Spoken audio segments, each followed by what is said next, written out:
उमेश नेपाली बोले रे सुखीपुर बाजार मलबा हमर यरवा रे नेपाली बोले रे presented by Arhulia Recording Studio. करे वीडियो कॉल तो मस्ती में डोले रे करे वीडियो कॉल तो मस्ती में डोले रे मलबा हमर यरवा रे नेपाली बोले रे मलबा हमर यरवा रे नेपाली बोले रे मलबा हमर यरवा रे नेपाली बोले रे पता नहीं चले की कथी बोले रे पता नहीं चले की कथी बोले रे मलबा हमर यरवा रे नेपाली बोले रे मलबा हमर यरवा रे नेपाली बोले रे DJ Umesh Presented by Arhulia Recording Studio. Sukhipur बाजार मलबा हमर यरवा रे नेपाली बोले रे अरे चाचा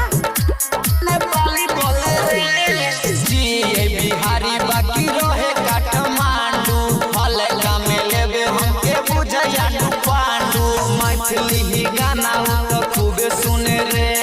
मैथिली गाना तो खूबे सुने रे मलबा हमर यरवा रे नेपाली बोले रे मलबा हमर यरवा रे नेपाली बोले रे डीजे उमेश अरे चाचा सुखीपुर बाजार मलबा हमर यरवा रे नेपाली बोले रे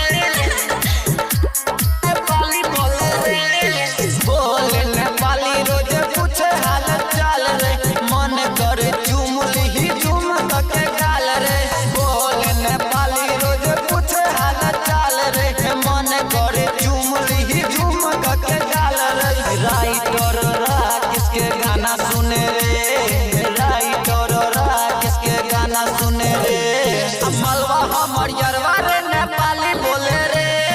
मलबा हमर यरवा रे नेपाली बोले रे पता नहीं चले की कथी बोले रे मलबा हमर यरवा रे नेपाली बोले रे